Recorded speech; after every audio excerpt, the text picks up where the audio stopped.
Allah turunkan kemudian petunjuk pedoman berkehidupan supaya misi itu sukses dituntaskan.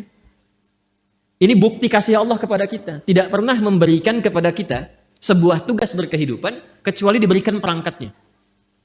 Demi Allah saya katakan, saking sayangnya Allah kepada kita, tidak pernah menugaskan apapun kepada hamba itu. Yang sering kita sebut dengan ujian itu. Jadi nggak mungkin setiap hamba itu diuji kalau tidak diberikan perangkat untuk menyelesaikan ujian itu. Jadi Allah tuh saking sayangnya, satu, menginginkan kita selalu tenang, senang, menginginkan kita terhormat. Jadi kurang sayang apa lagi? Kurang sayang apa lagi?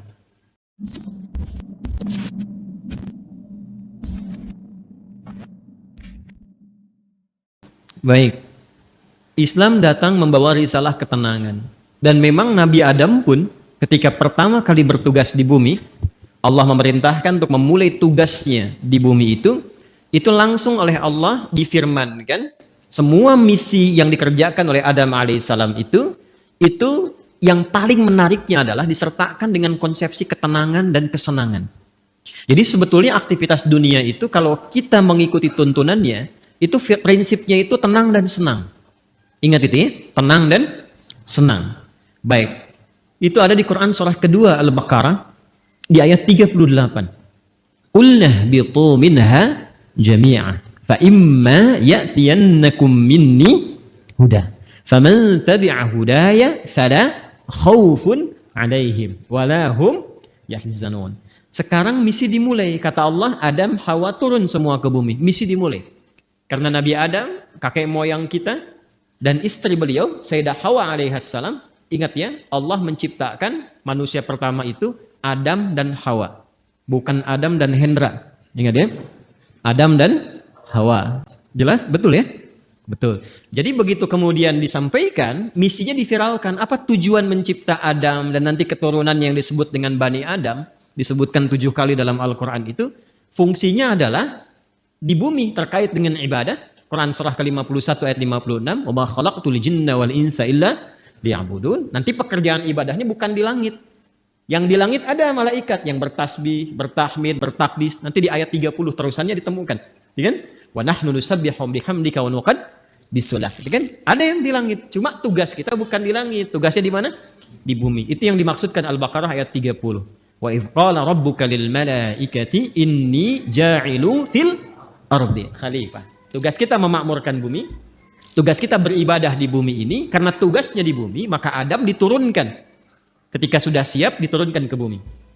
Yang paling menarik, perhatikan kalimatnya. Fa imma ya'tiyannakum minni hudan. Maka tatkala misi dimulai itu, bersamaan dengan misi dimulai, Allah turunkan kemudian petunjuk pedoman berkehidupan supaya misi itu sukses dituntaskan. Ini bukti kasih Allah kepada kita. Tidak pernah memberikan kepada kita sebuah tugas berkehidupan kecuali diberikan perangkatnya. Demi Allah saya katakan, saking sayangnya Allah kepada kita, tidak pernah menugaskan apapun kepada hamba itu. Yang sering kita sebut dengan ujian itu. Jadi nggak mungkin setiap hamba itu diuji kalau tidak diberikan perangkat untuk menyelesaikan ujian itu. Bahkan yang paling rahman, karena itu sifat rahman hanya dilekatkan kepada Allah, tidak yang lain. Quran surah ke-17 ayat 110, Qulid'ullaha awid'ur rahman. Ya, ibu masih punya rahim. Manusia masih bisa belajar dari keteladanan itu. Tapi rahman hanya milik Allah. Karena kasihnya begitu luas. Jangankan diberikan perangkat. Dengan sifat rahmat Allah itu, kaidah langsung diturunkan. Allah langsung memberikan penjelasan. Tidak mungkin bahkan seorang hamba diuji melampaui batas kemampuannya. La yukallifullahu nafsan illa. Itu sayangnya Allah kepada kita. Jadi nggak mungkin setiap kita itu diuji dengan persoalan. Apapun itu dalam kehidupan, kecuali kita memang punya kesanggupan menyelesaikan itu. Itu mesti yakin. Karena Allah yang sampaikan. Dan jangan diduga bahwa setiap orang yang duduk di sini tidak punya masalah, belum tentu. Ini wajah penuh persoalan semua gitu. Setiap kita punya persoalan yang berbeda-beda. Dan mesti yakin ini kalimat pertama, dan secara psikologis, ini susah ditemukan dimanapun. Itu akan memberikan ketenangan pada jiwa kita. Jadi kalau bahasa psikologinya begini, ketika ada persoalan, katakan pada diri kita, kita pasti bisa menyelesaikan ini. Itu lebih menenangkan kepada jiwa dibandingkan membuat status. Kenapa harus aku ya Allah? Gak akan selesai. Ingat ya, ujian tidak tuntas dengan menuliskan sebuah status. Tapi ujian bisa tuntas dengan membangun keyakinan kepada diri bahwa itu bisa kita sempurnakan. Lalu turunlah surah Al-Insyirah untuk memberikan kelapangan kepada jiwa. Inna ma'al usri. Itu konsepsinya jelas. Jadi kalau sedang punya persoalan, katakan dulu pada diri kita. Insya Allah saya mampu mengatasi ini.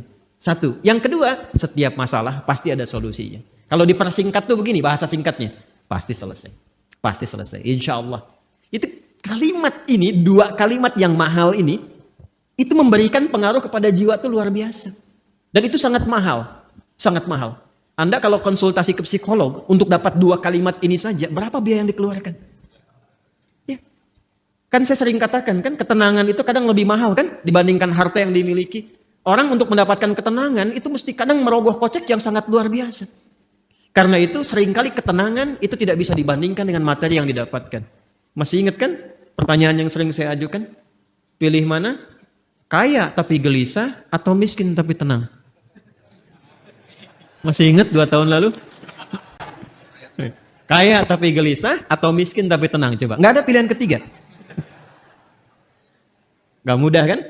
Baik. Nah, karena itu konsepsi dasar, dalam kita berkehidupan itu mesti tenang. Saya kalau mengajar Andanya nggak tenang, nggak mungkin pelajaran bisa disampaikan. Saya pun kalau sedang tidak tenang, nggak mungkin bisa menyampaikan materi dengan baik. Ketenangan itu penting. Karena itulah ketika Adam mulai diturunkan ke bumi kalimatnya.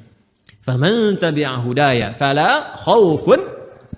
Fala khauf itu tidak ada kegelisahan. Apa lawannya gelisah? Tenang. Jadi konsepsi dasar keberhidupan di bumi itu sesungguhnya penuh dengan ketenangan. Dasarnya itu. Kapan ketenangan itu tiba? Faman tabi'a hudaya. Ketika petunjuknya diikuti. Jadi kalau ada keberhidupan kita dalam konteks apapun, apakah di rumah tangga, di pekerjaan di kantor, kehidupan sosial, yang membuat kita tidak lebih tenang, boleh jadi, maaf, bukan karena jabatan yang kurang tinggi. Mungkin bukan hartanya kurang banyak. Bukan karena gelar belum banyak terkumpul. Boleh jadi interaksi kita dengan pedoman yang telah Allah tetapkan itu belum tinggi. Coba keluarkan pedomannya. Kemudian walahum yahzanun, dan tidak larut dalam kesedihan. Apa lawannya sedih? Senang. Harusnya keberhidupan di bumi itu konsepnya tenang dan senang. Mau di sini senang, mau di sana senang, di sini, di sana, di mana-mana. Itu memang konsep dasar berkehidupan. Kapan itu terjadi? Kapan? Bukan untuk disyairkan, dilirikan, tapi untuk dikaji ketika faman tabi'a hudaya, ketika pedoman itu diikuti. Karena itu, saking rahmannya Allah kepada kita dari sejak generasi Adam alaihissalam, kemudian berganti berketurunan, Adam, Hawa menyatu melahirkan keturunan. An-Nisa ayat yang pertama, ya ayyuhan nasu taqu rabbakumul ladzi khalaqakum min nafsin wahidah wa khalaqa minha wa batha minhuma rijalan katsiran wa nisaa wattaqullaha alladzi tasaaluna bihi wal arham innallaha kana 'alaikum raqiba. Adam, Hawa, Quran surah 4 ayat 1 menyatu melahirkan keturunan lelaki dan perempuan. Lalu menyebar semuanya ini. Berbeda-beda tempat. Ya, boleh jadi beda RT, beda RW, beda kecamatan sampai beda benua. Bahkan sukunya bisa tidak sama. Dalam bahasa Arab perbedaan komunitas disebut dengan sya'bun, jamaknya disebut syu'ubun. Suku disebut dengan qabilah, kabilah jamaknya qabail. Maka turun Quran surah ke-49 ayat ke-13. Ya ayyuhan nasu, hei semua manusia yang berinteraksi dalam kehidupan. Jadi kalau disebutkan nas itu sifat manusia yang punya sifat sosial, akan butuh orang lain. Pasti berinteraksi. Kata Allah, hei semua manusia tanpa kecuali, yang dekat, menengah, ataupun jauh. Jadi yang merasa dekat dengan orang lain, dekat dengan Allah, atau menengah, ataupun tinggalnya di tempat yang jauh. Karena ia itu panggilan disebutkan 361 kali dalam Al-Quran, memanggil dengan semua jarak. Ayyuha, ayyunya munada, haknya tanbih. Ayyuha disebutkan 150 kali dalam Al-Quran, berfungsi untuk menguatkan dan mengingatkan. Kata Allah, saya tegaskan, saya ingatkan. Kalian semua itu, inna khalaqnakum min dzakari wa untha. Dengan keagunganku. Jadi, saking kita itu dinilai tinggi oleh Allah, Maka ayatnya dibuka dengan kata inna, menggunakan bentuk ta'zimun nafsi li ta'zimi sya'ni. Rumus cepatnya begini, rumus cepatnya.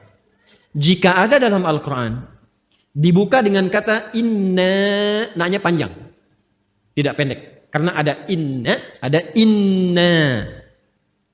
Jelas? Wal asr. Quran surah 103. Wal asr. Innal insana lafi khusr. Itu yang pendek. Innal insan. Ya, itu inna di situ huruf taukid. Inna harfu nasbin wa taukidin tansibul isma wa tarfa'ul khabara mabniyun 'alal fathi la mahalla lahu minal i'rabi. Itu gramatikal nahwunya. Tapi kalau ada panjang inna, maka itu gabungan dari inna pendek plus na panjang, singkatan dari nahnu. Rumus cepatnya, kalau dibawa ke Quran terkait dengan Allah, jangan diartikan jamak. Awas, ini ngaji ilmu balaghah, jangan diartikan jamak, nggak tepat kalau jamak. Ya, karena itu kita harus bahas dengan ilmunya. Maka di ilmu balaghah nanti itu ada kaidah begini, ada kaidah nanti disebut dengan huruf-huruf menunjukkan ta'zimun nafsi, menghadirkan keagungan zat. Keagungan zat. Nah, menariknya di Quran itu, Allah kalau sudah menampilkan keagungan zatnya, itu selalu menggunakan kata inna panjang untuk memberikan kesan bahwa informasi yang disampaikan begitu agung. Jadi ada yang istimewa di informasi itu. Nggak sama dengan yang lain-lainnya. Ada yang mahal nilainya. Istimewa sekali. Saking istimewanya, Allah menghadirkan keagungan zatnya untuk menunjukkan keagungan informasi yang disampaikan. Contoh. Tiap hari ada siang, ada malam ya. Sebelum kehidupan berakhir. Malam itu kan normal. Setiap berganti, sekarang malam. Kemarin ada malam? Ada ya? Baik. Malam itu bahasa Arabnya lail. Tapi ketika yang ada istimewa di malam itu, makanya pakai tak di ujungnya.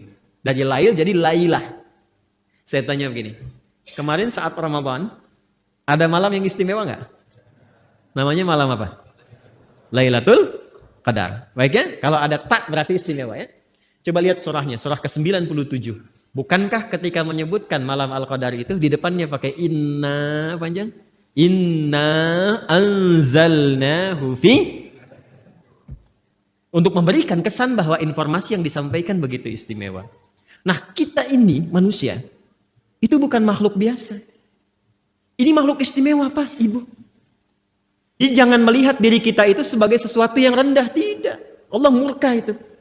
Ya, kita itu makhluk yang istimewa. Saking istimewanya, itu Allah sudah menyampaikan dengan kalimat yang sangat indah dan menghiasi kita dengan segala kemuliaan dari ujung kepala sampai ujung kaki. Itu mulia. Buka Quran surah ke-17 Al-Isra ayat ke-70. Walaqad karramna bani Adam. Tuh, ada lam, ada qad. Lamnya taukid, qadnya tahqiq. Ya, jadi qad itu bisa tahqiq, bisa takrib, bisa taukid.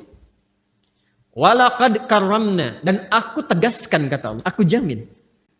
Dengan keagunganku kata Allah, aku berikan semua sifat-sifat kemuliaan pada semua anak cucu Adam. Jadi dari ujung kepala sampai ujung kaki itu kita itu mulia. Ingat, harus paham ini ya. Saking mulianya kita ini dijaga oleh Allah supaya semua bagian tubuh kita itu tidak berinteraksi dengan segala yang bersifat hina. Karena itu semua fungsi tubuh kita harus digunakan pada yang baik-baik, pada yang mulia-mulia. Untuk itulah kenapa ada ayat turun membimbing tentang bagaimana cara menatap. Jadi melihat saja diatur. Kalau binatang kan tidak diatur. Coba lihat, monyet kan segera dilihat kan? Halo?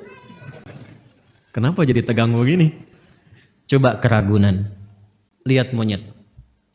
Monyet segala dilihat kan? Apa saja dilihat? Pisang dilihat.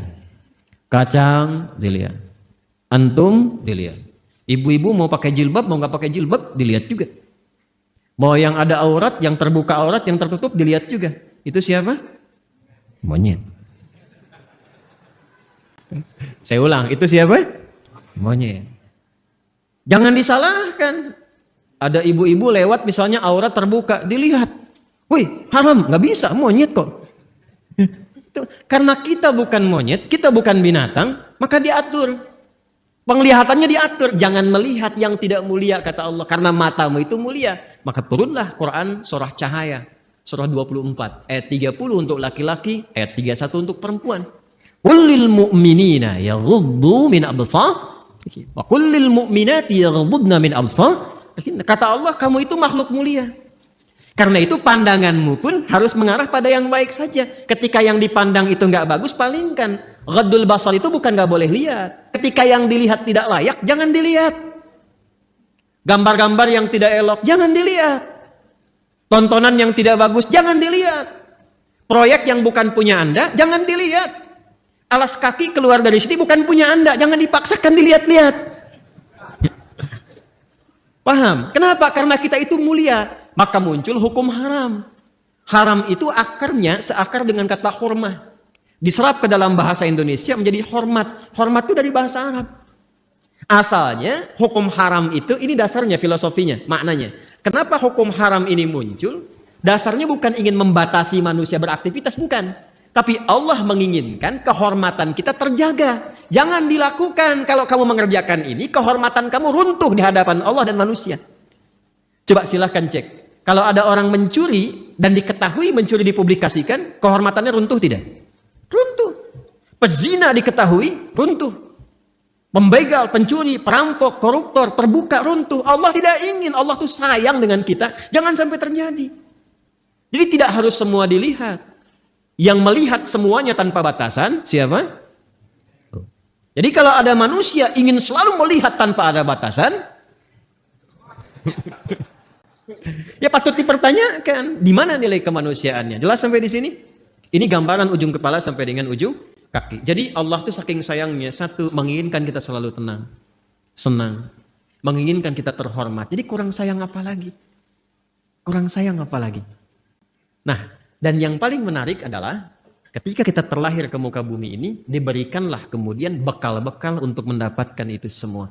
Ini karena edisi spesial, saya akan menggali ini saja, karena ini sekaligus yang memberikan sebuah petunjuk langsung dari Al-Quran dan hadis-hadis Nabi Muhammad SAW untuk mendapatkan ketenangan tadi, kenyamanan tadi, keterjagaan tadi. Maka sejak manusia terlahir, diberikanlah fitrah berkehidupan, ditanamkan dalam jiwanya yang akan menjaga dia tetap dalam status yang terhormat di hadapan Allah. Itulah potensi fitrah yang disebut dengan takwa. Maka turunlah Quran surah ke-91 di ayat 7 sampai dengan ayat 10. Wa nafsin wa ma sawwaha. Dan demi jiwa setiap manusia yang disempurnakan penciptaannya. Fa'alhamaha fujuraha wa taqwa. Maka demi menyempurnakan itu ditanamkanlah pada dirinya fitrah, potensi-potensi kebaikan, yaitu satu katalisnya namanya fujur, dan inti hidup berkebahagiaan itu yang disebut dengan takwa. Tugas kita adalah mengoptimalkan fitrah potensi takwa ini. Jadi kalau kita bisa keluarkan itu, naik cahayanya, naik ke mata, itu mata tidak akan pernah menatap kecuali yang baik-baik saja. Turun ke lisan orang yang sudah punya takwa, itu lisannya akan terjaga. Tidak pernah dia bertutur kecuali yang mulia saja. Sampai ke ujung kaki. Kalau sudah jadi mendapati bagian dari takwa itu, maka berubah nanti namanya. Kalau sendiri disebut taqi, kalau jamak disebut muttaqin. Kalau jamak disebut apa? Muttaqin. Orang kalau sudah mendapatkan muttaqin statusnya dan dia berlatih dengan amalan-amalan khusus, maka Allah jamin semua gerak langkah hidupnya akan langsung dibimbing oleh Allah dan dipastikan semua aktivitasnya berdampingan dengan kesuksesan dan kebahagiaan. Itu konsepsi dasar di ayat 2 sampai dengan 5 di surah Al-Baqarah. Dzalikal kitabu la raiba fihi hudal lil muttaqin. Siapa muttaqin itu? Ayat 3-nya. Alladzina yu'minuna bil ghaib. Baik, latihannya. Wa yuqimunas wa mimma razaqnahum walladzina yu'minuna bima unzila ilaihi wa ma unzila min wa bil akhirati hum yuqinun. Lihat, ulaika ala hudam rabbihim wa ulaika humul muflihun. Langsung ke ayat 5. Mereka itulah orang-orang yang akan selalu diberikan bimbingan oleh Allah dalam setiap langkah hidupnya. Tidak ada yang paling indah kecuali mendapatkan bimbingan Allah. Hidayah itu coba citrakan sebagai bimbingan. Ya, betul petunjuk dalam bahasa Arab. Petunjuk betul. Tapi petunjuk itu kalau kita tarik lebih dekat jadi terbimbing gitu kan? Bimbingan dalam berkehidupan. Ada orang-orang yang selalu dibimbing Allah. Lisannya bertutur dibimbing, bekerjanya dibimbing. Dan itu mahal. Ada orang yang ingin mendapatkan itu sampai rajin tahajud. Kan diantara manfaat tahajud itu kan mendapatkan bimbingan Allah. Ya, Quran surah ke-17 masih ingat? Ayat 79 itu sampai dengan ayat 81. Wa minal laili fatahajjad bihi nafilatan laka asa ay yab'atsaka rabbuka maqaman mahmuda. Kemudian apa yang terjadi? Wa qur rabbi adkhilni mudkhala sidqin wa akhrijni mukhraja sidqin waj'alni lil muttaqina masyaallah waj'alni min ladunka sultanan nasira. Jadi teman-teman sekalian, itu mahal itu. Untuk dapat hudan itu, bimbingan Allah yang menyertai aktivitas kita, ada amalan-amalan dasarnya setiap hari. Tahajud, Quran, itu jangan salah tuh. Makanya saya tuh sering cerewet, dekati Quran, sampai bikin komunitas, ya sampai kita mencoba untuk menjadi bagian ahli Quran. Karena mahal, yang dicapai itu bukan sekedar interaksinya, bimbingan Allahnya, kebahagiaannya gitu, ya, kesuksesannya. Pertanyaan terbesarnya, apakah sampai detik ini kita sudah menjadi bagian dari insan bertakwa atau belum? Kalau sudah mendapati itu, kita bagaimana cara mempertahankannya? Kalau belum mendapati itu, bagaimana mengoptimalkannya? Itu yang coba kita gali di pertemuan malam hari ini. Kita akan mengaji malam ini dengan nuansa ilmiah yang tinggi. Karena itu butuh fokus yang luar biasa. Karena boleh jadi detil pembahasan ini belum didapati di kitab-kitab khusus. Jadi kita mesti menyatukan dulu beberapa referensi, baru kita bisa mendapatkan tautan-tautan ini. Karena itu, ini kajiannya cukup mendalam di malam hari ini. Sekali lagi, butuh fokus untuk kita semua. Kemudian nanti ada beberapa yang ingin saya tuliskan juga, dan ini akan menentukan pengenalan jati diri kita kepada diri kita masing-masing. Baik, kita mulai pembahasan kita malam hari ini, dan kiranya saya akan memulai untuk memberikan gambaran dalam bentuk tulisan. Bismillah. Mohon untuk dicek terlebih dahulu. Terdengar suara saya insyaallah? Baik ya. Di luar mudah-mudahan jelas ya suara saya. Kalau saya menulis di sini kelihatan di sana? Ya, sudah pasti tidak, sudah pasti. Jadi kalau kelihatan Anda luar biasa gitu. Saya ingin memastikan aja gitu kan. Baik, nanti kalau ada sebagian sisi tidak terlihat, bisa nanti di-review ya pada kajian yang telah terekam di YouTube, nanti dicek kembali. Dan memang dalam kehidupan itu seperti itu. Kita tidak bisa memuaskan semua kalangan. Ya, yang bisa kita lakukan memberikan yang terbaik sekalipun tidak mengharapkan kepuasan bagi seluruh kalangan. Jelas sampai di sini? Baik ya. Ibu kelihatan, Bu? Belum ya, belum saya tulis. Luar biasa. Baik, bismillah. Ini saya akan membuat seperti ini dulu. Nah. Oke. Enak ya. Kurang lebih kotak seperti ini. Sudah? Baik. Lalu saya buat lagi lebih kecil skalanya seperti ini. Ya. Kadang-kadang orang sekarang ada yang membuatnya seperti ini. Ya. Kita hapus saja ya. Jangan menggoda, saya sudah berkeluarga. Dah, oh, susah dihapus rupanya. Memang kalau hati sudah tersakiti agak sulit untuk dikembalikan. Dah. Ya, sudahlah, ini bagian yang terakhir. Ini takin begini. Ya, baik. Gambar apa ini? Sudah ya? Baik, lihat baik-baik sekarang. Sekarang baru akan saya berikan namanya. Kotak besar, bagian terluar, kita tuliskan dengan nama Sodrun.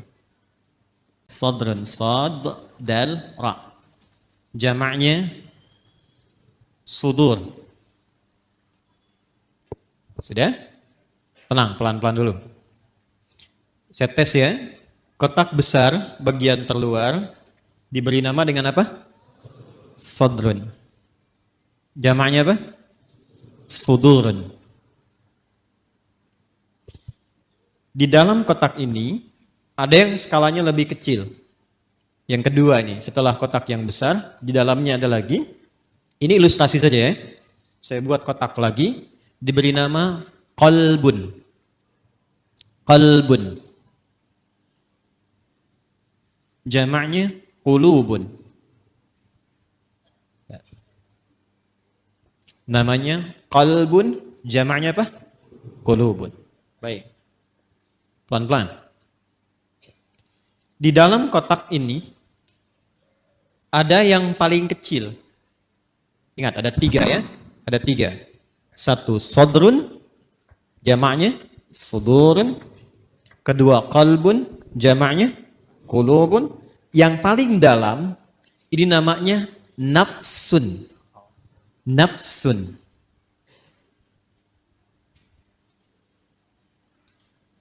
Nafsun. Apa jamaknya? Nafsun. Pelan-pelan. Jamaknya, namanya nafsun, jamaknya bisa 2.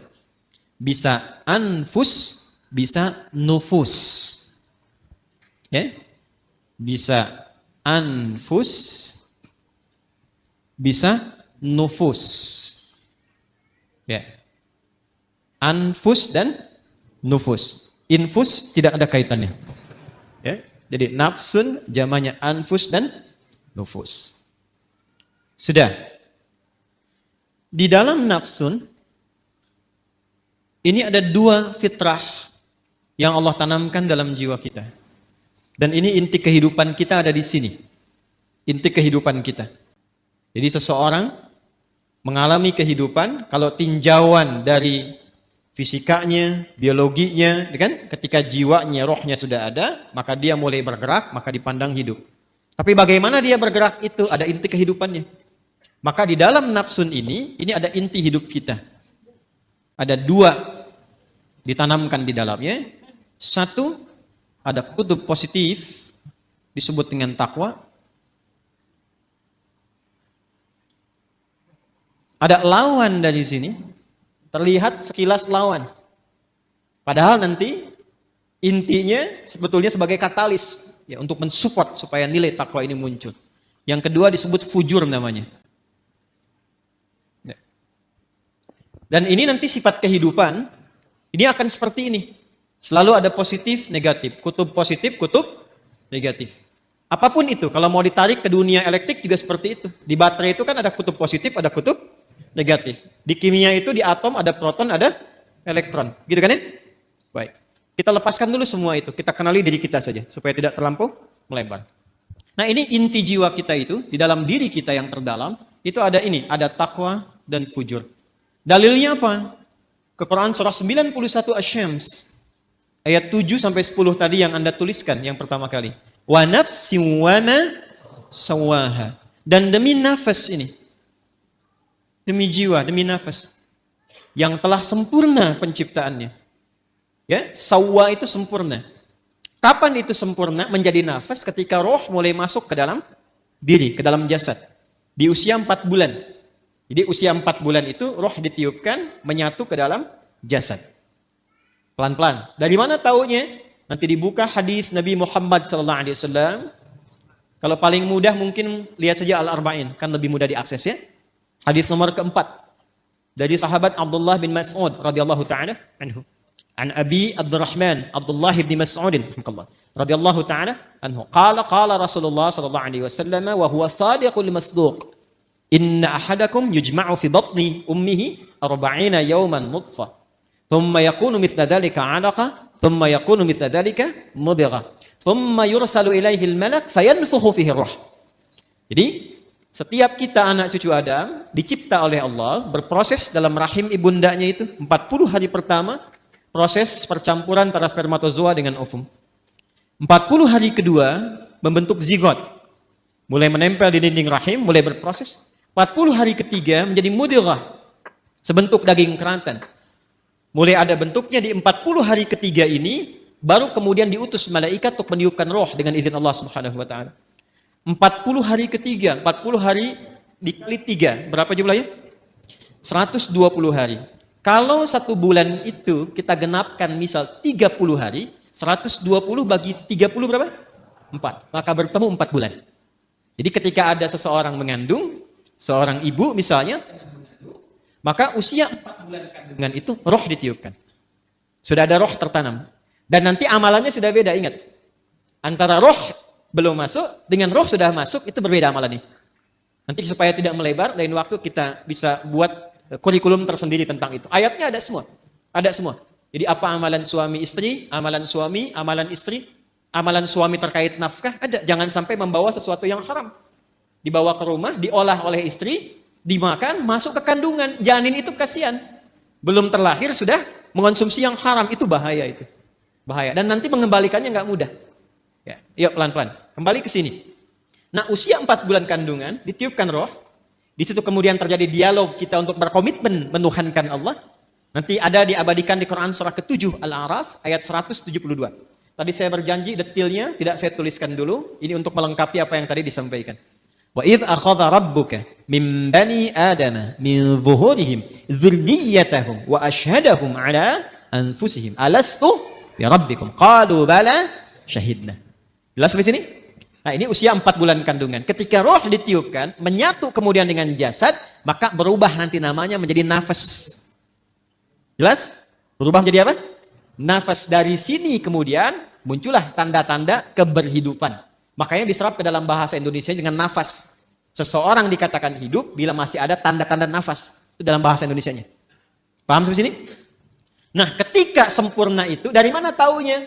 Roh masuk ke dalam fisik, kemudian sempurna penciptaan jadi nafas ini. Nanti lihat di Quran surah ke-15 ayat 28. Quran surah 15 Al-Hijr ayat ke-28.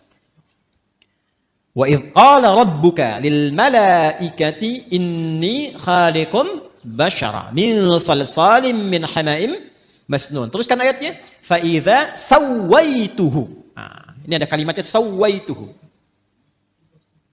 Fa idza sawaituhu wa nafakhtu fihi min ruhi. Maka bila aku telah sempurnakan sawaituhu penciptaannya itu dengan cara meniupkan roh sudah masuk ke dalam bagian tubuhnya itu, ya, maka mulai sempurna penciptaan berproses di situ. Kata sawaituhu itu asalnya dari kata sawwa yusawwi, taswiyatan. Ya. Ini asalnya ya nih. Jadi makanya kalau bersambung dengan dhamir kembali ke ya. Sawwaitu tu'nya ke Allah, dhamir ana, ya. Hu-nya kembali ke kalimat semula, ke bashar. Fa idza sawaituhu, maka bila makhluk manusia ini mulai akan masuk fase sempurna penciptaannya. Jadi kalau tampilan fisiknya disebut bashar, nanti ada 5 nama ya. Agak lompat sedikit, manusia setidaknya disebut dengan 5 nama. Bashar 35 kali disebutkan dalam Al-Quran. Dan ini nama pertama saat diciptakan untuk memberikan info pada malaikat dan jin bahwa materi dan tampilan fisiknya nggak sama dengan malaikat dan jin. Di malaikat diciptakan duluan, baru kemudian jin. Kalau malaikat dari cahaya, kalau jin dari api, bukan sekedar api. Ya, api yang menyambar-nyambar. Makanya ayat 27-nya disebutkan jin dulu. Quran surah ke-15 ayat 27 itu jin dulu. Wal janna khalaqnahu min qablu min naris samum. Dan kalangan jin itu diciptakan sebelum manusia, bahan dasarnya api yang menyambar-nyambar, menyala. Manusia beda, disebut dengan bashar. Menunjuk pada tampilan kulit yang halus, secara fisikal beda dengan malaikat dan jin. Ini kata dasarnya sawwa nih. Ya, sempurna. Jadi ketika disebut sempurna itu, kalau rohnya sudah masuk ke dalam jasad. Ketika masuk itu menjadi nafas. Dari mana taunya? Tafsir ke Quran surah 91. Ayat 7 itu sampai dengan 8. Wa nafsin wa ma sawwaha. Dapat sawanya nih.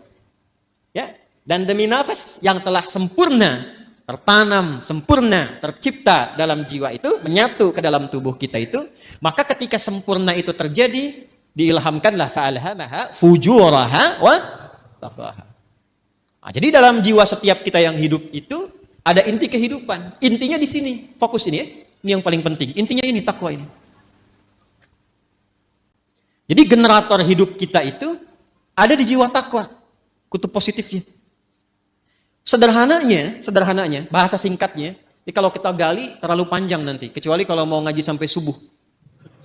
Mau sampai subuh di sini? Silakan, saya jam 9 selesai.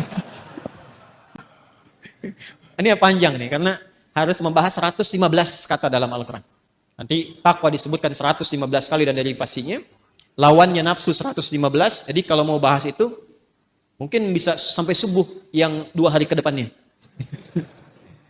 Takwa secara singkatnya saja, adalah akumulasi setiap sifat-sifat kebaikan. Dalam istilah Al-Quran, sifat baik itu seringkali ditampilkan dengan diksi atau dengan kata khair namanya. Khair. Wah, ini kalau ngajinya agak dalam, agak panjang kita. Khair. Ada baik secara fisik, jasmaninya bagus, sehat, baik.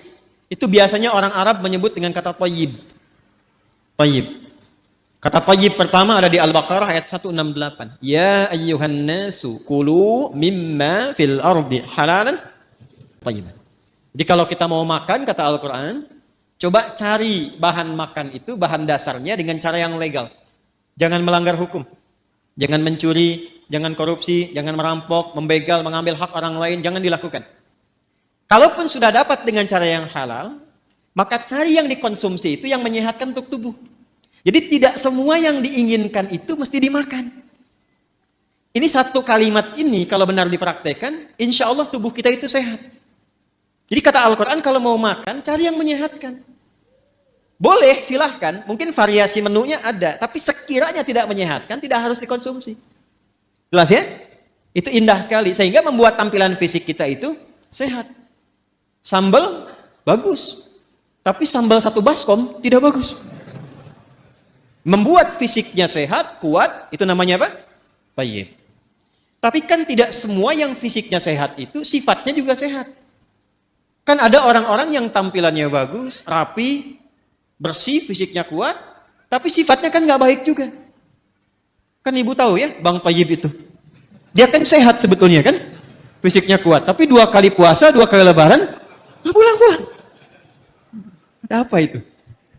Nah, sekarang banyak yang fisiknya bagus, berdasi, berjas, tapi pencuri juga, ya, penipu juga, ya, dan turunan-turunan yang lainnya. Kita tidak menginginkan itu. Ketika kebaikan fisik diiringi dengan kebaikan sifat, maka sifat itu disebut khair namanya. Khair. Nanti ada 6 ya. Ini untuk informasi saja cepat, karena kita nggak mau bahasin terlalu jauh. Ada thayyib, ada khair, ada ma'ruf, ada ihsan, ada salih. Yang ke-6 ada birrun. Ya. Nanti lain waktu kita bisa turunkan kalau sedang membahas itu. Ya. Sekarang kita beralih ke sini saja dulu, ke khair. Jadi khair itu semua jenis-jenis sifat yang kita nilai baik. Jujur baik tidak? Itulah khair. Sabar baik? Baik, sabar. Rendah hati, tawadhu. Jadi semua sifat-sifat baik itu ada di sini. Karena itu yang paling menarik, masyarakat di zaman jahiliyah yang kehilangan sifat-sifat baik itu, sehingga seakan tidak mengenal sifat baik. Yang kaya ada, tapi karena tidak kenal sifat baik, kekayaannya digunakan pada yang tidak baik. Yang pintar ada, tapi karena tidak mengenal sifat baik, kepintarannya digunakan untuk berbuat yang tidak baik. Karena itu di zaman jahiliyah komplit semua. Pezina banyak, pemabuk ada, pembegal komplit, bahkan sekampung begal semua ada di kota Ghifar itu. Ya, ada semuanya. Tapi ketika Allah Subhanahu wa taala menghendaki memilih Rasulullah sallallahu alaihi wasallam, memberikan pencerahan, membawa risalah rabbaniyah dengan Al-Qur'an itu, maka alhamdulillah berhasil merubah, mentransformasikan dari masyarakat jahiliyah, dikenalkan sifat-sifat baik lewat Quran itu. Ditunjukkan, dibimbing. Sehingga berubah. Kebayang enggak teman-teman sekalian? Enggak kan? Kan belum saya sebutkan. Dari yang tadinya itu keras, preman, jadi kekerasannya dialihkan pada ketegasan. Sehingga dibawa kemanapun jadi berkeadilan. Yang tadinya itu seorang yang royal, ya, dibawa kepada sifat-sifat sedekah, jadi senang berbagi. Yang tadinya angkuh, jadi tawadhu. Sehingga ketika mereka pun kemudian ikut Nabi ke Yathrib, Yathrib itu satu tempat yang sangat tertinggal jauh, ekonominya resesi, di bawah resesi. Kencang lah. Konflik sosialnya tinggi. Aus Khazraj itu 6 abad belum pernah selesai pertikaiannya. Dibawa risalah ke sana, sifat-sifat ini muncul, jadi berubah menjadi suasana kota yang tercerahkan. Semua sifat baik ada di situ dan kisahnya viral. Sampai viral ke seantara wilayah Jazirah Arab, sehingga kalau orang mengatakan ada orang jujur di mana? Di sana tuh, Yasrib itu. Kalau mau cari orang paling tawadu, ada di sana tuh. Sehingga ketika dikenal suasana kota, dalam bahasa Arab disebut Madinah, yang tercerahkan penuh dengan cahaya munawwarah. Maka dikenallah sampai dengan sekarang Al-Madinah Al-Munawwarah. Maka dipersaksikan langsung oleh Allah Subhanahu wa taala perubahan itu dari kalangan-kalangan komunitas pada masa itu, berubah dari jahiliyah menjadi punya sifat-sifat baik. Umat yang punya sifat-sifat baik disebut khair ummah. Maka turunlah Quran surah ketiga Ali Imran ayat 110 untuk memberikan keterangan itu. Kuntum khaira ummatin ukhrijat linnasi ta'muruna bil ma'ruf wa tanhauna 'anil munkar wa tu'minuna billah. Yang ingin saya katakan, kumpulan semua sifat-sifat baik ini kalau kita kumpulkan, akumulasinya itu ada di takwa di sini. Karena itu setiap manusia yang terlahir itu punya kecenderungan berbuat baik, siapapun dia. Itu diantara fitrah. Nah, ini yang disebut fitrah tuh ini. Jadi kembali ke fitrah itu kembali ke sini. Ya, kembali ke fitrah, kembali ke sini. Menjadi lebih meningkat, tereksplor jiwa takwanya. Apa di antara fitrah itu? Yang pokok dua. Satu adalah kecenderungan pada kebaikan. Karena itu manusia, sejelek apapun, itu tetap sebetulnya punya fitrah baik dalam jiwanya. Punya fitrah baik. Karena itu pencuri pun, itu pada hakikatnya nggak mau dicuri. Silahkan cek.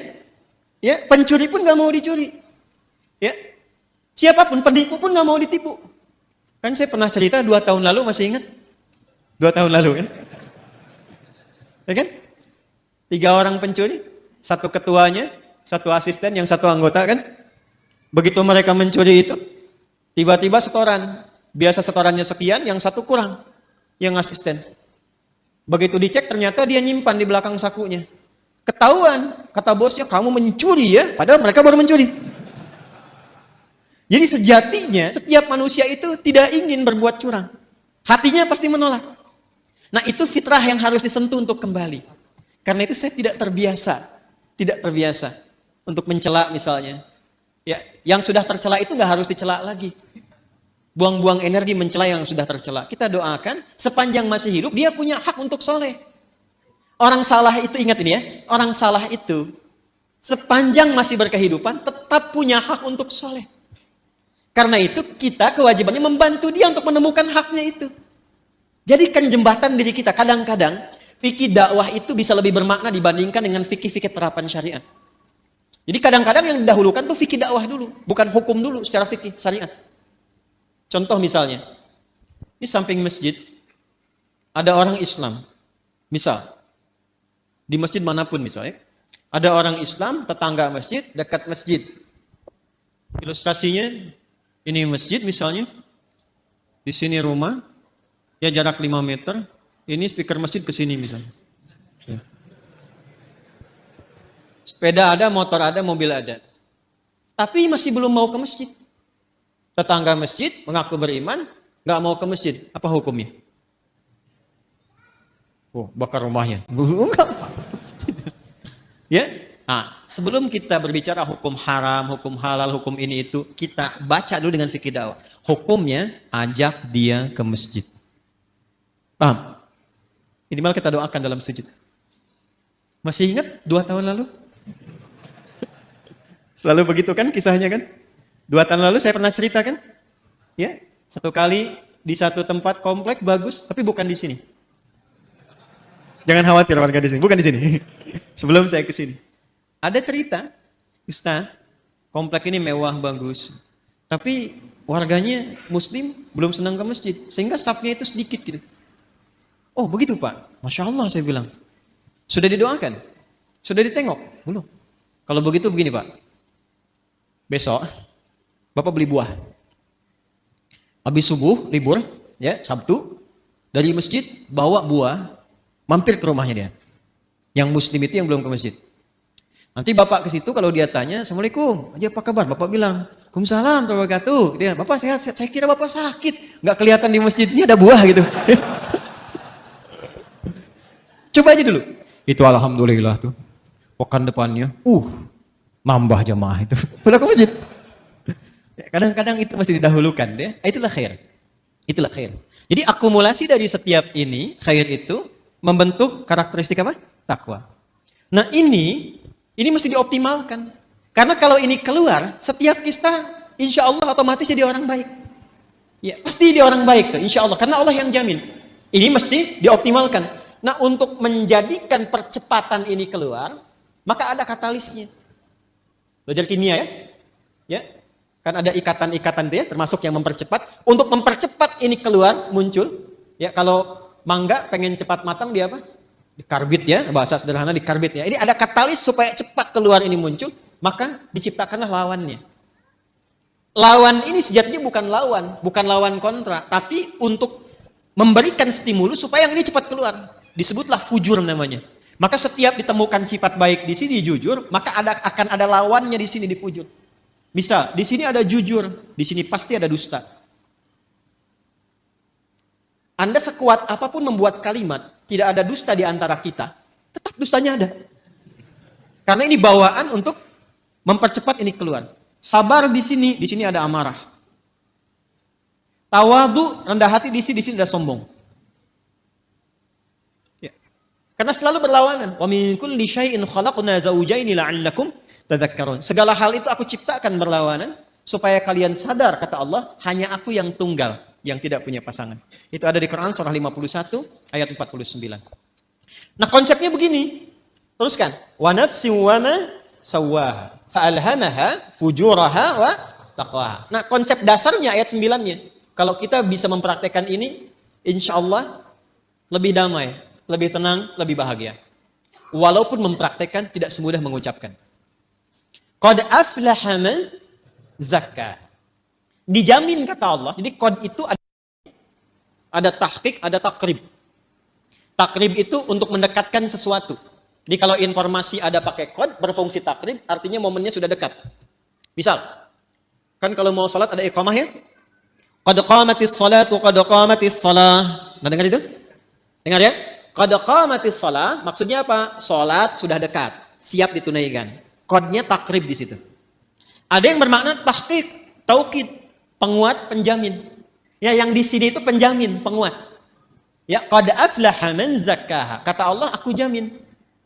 Orang akan mendapatkan atau cenderung lebih bahagia, lebih sukses, lebih nyaman hidupnya, zakkaha bila mampu menyucikannya. Ini mahal sekali kalimatnya. Teman-teman, ikhwan, ibu dan bapak, mencuci, tahu mencuci? Sudah pernah nyuci kan? Mencuci, misal, mencuci pakaian, baju. Kalau ada orang mencuci baju, maaf, yang dibuang itu kotorannya atau bajunya? Kotorannya, yakin ya? Bukan bajunya kan? Oh ya. Jadi kotorannya. Supaya apa dicuci? Bersih. Apa lawannya bersih? Kotor. Masya Allah. Jadi kotor itu diciptakan oleh Allah bukan untuk menjadikan tampilan kita kotor, bukan. Tapi untuk menampakkan kebersihan. Sebab gak mungkin ada bersih kalau gak ada kotoran. Jadi filosofi kotor itu bukan untuk menjadikan kita menjadi kotor, bukan. Tapi supaya bersihnya tampak. Sebab kalau nggak ada kotornya ngapain dicuci? Jelas ya? Nah, jadi ini poinnya. Jadi cara membacanya itu, ini kalimatnya tinggi. Makanya dibacanya nanti pakai isti'arah di balaghah. Membacanya tinggi sekali. Jadi mencuci itu bukan bermaksud menghilangkan jiwanya. Bukan.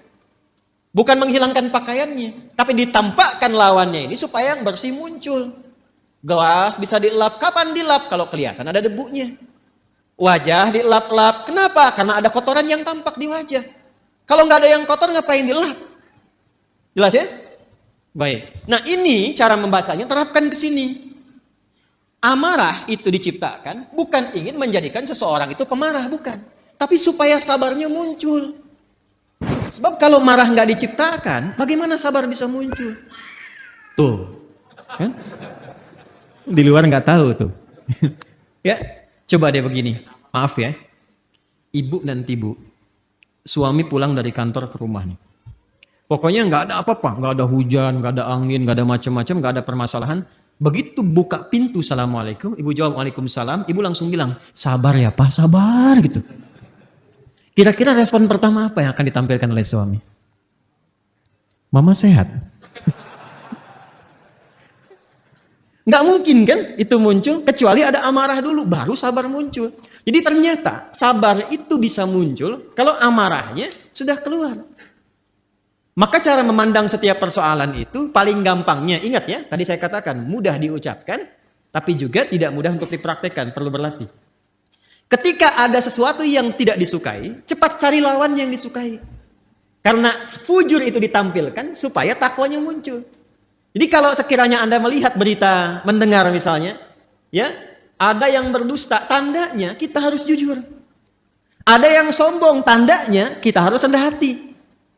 Ada yang cemberut, lawan cemberut apa? Senyum. Ada yang menangis, lawan menangis apa? Ibu pulang ke rumah, datang suami. Suami lihat istri sedang cemberut. Ya kan? Waalaikum. Ini ada gelang baru 1 kilo. Biasa. Tapi kan ini nggak mudah. Apalagi kalau ada persoalan-persoalan hikmah. Kadang-kadang nggak seperti itu pula. Tapi ini standarnya. Jadi yang saya ingin katakan adalah, itu di takwa semua sifat baik. Yang fujur itu katalis, stimulusnya supaya cepat naik. Persoalannya apa? Persoalannya, kalau fungsinya itu tidak sesuai seperti yang Allah tetapkan.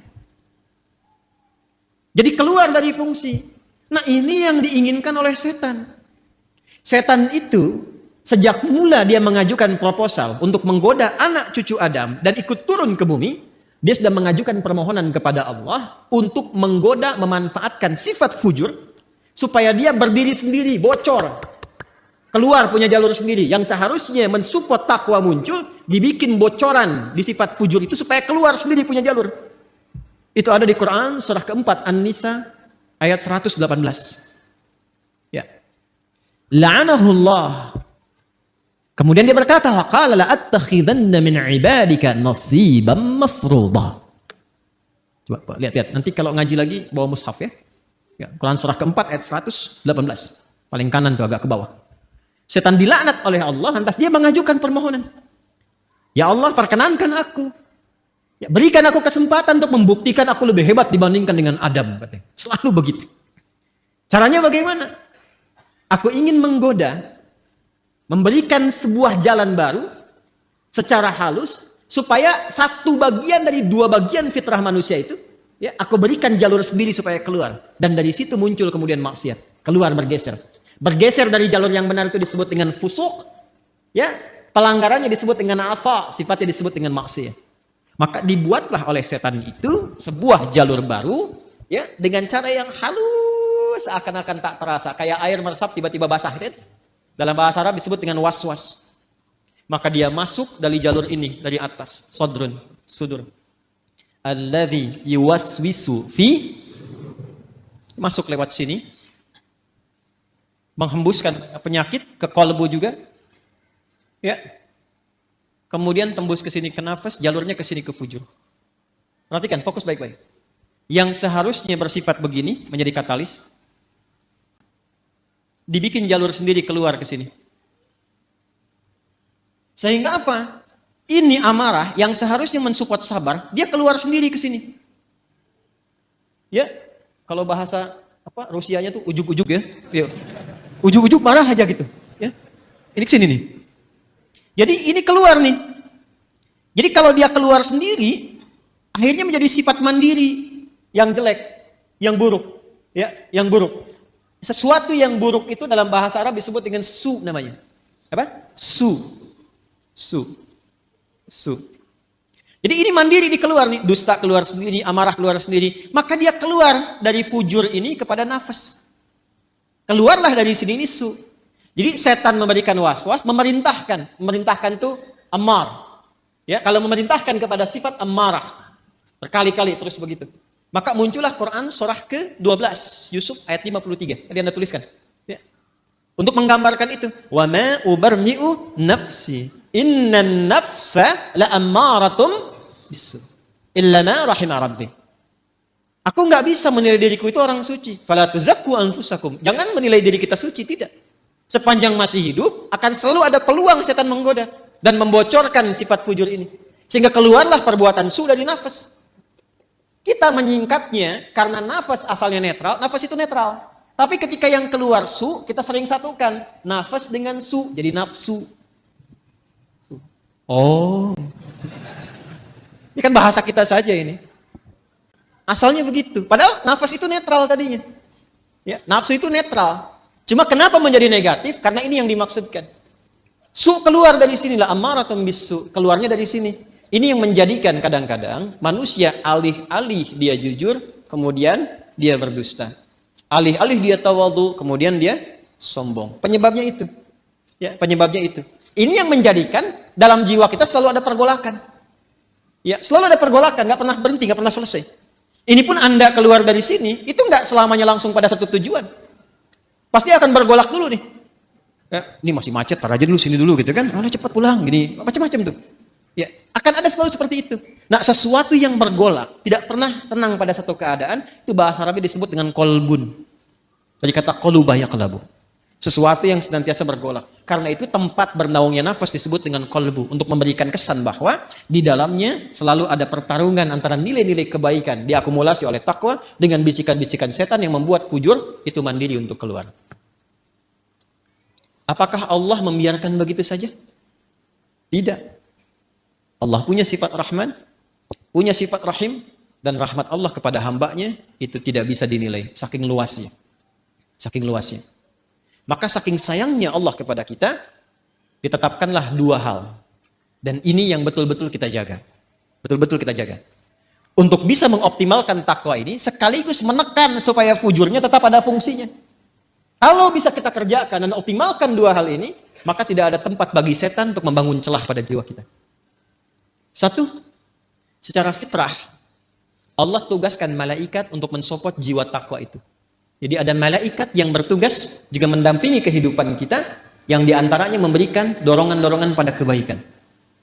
Karena itu menariknya, malaikat disebutkan 88 kali dalam Al-Quran, setan disebutkan 88 kali. Dan itu akan selalu bertarung, bisikan-bisikan itu. Nah, ya. Allahu Akbar, Allahu Akbar. Pernah ada suasana hati? Cepat, sudah adzan, siap-siap. Pernah ada begitu? Tapi ketika La ilaha illallah baru adzan, belum qomat. Pernah begitu? Iya kan? Ya. Wujuhu yawma idzin nadhirah. Wajah-wajahnya kelihatan. Ya itulah pertarungannya selalu begitu. Selalu begitu. Maka apa kata Nabi sallallahu alaihi wasallam? Istafti qalbak.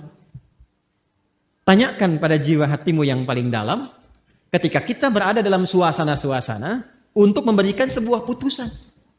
Jadi kalau sedang ada kegelisahan, harus memilih misalnya, kan yang paling sulit itu dilema di antara dua cinta. Gitu kan? Antara harus mengikuti ta'lim misalnya atau menyempurnakan tugas yang lain. Misal, ya kan? Maka dia timbang. Di situ ada timbangan-timbangan, mana yang paling banyak pahalanya, mana yang paling Allah senangi, mana yang paling bermaslahat, mana yang paling banyak kebaikannya. Kan bisa jadi Anda melamar pekerjaan kan, diterima di dua perusahaan, ya kan?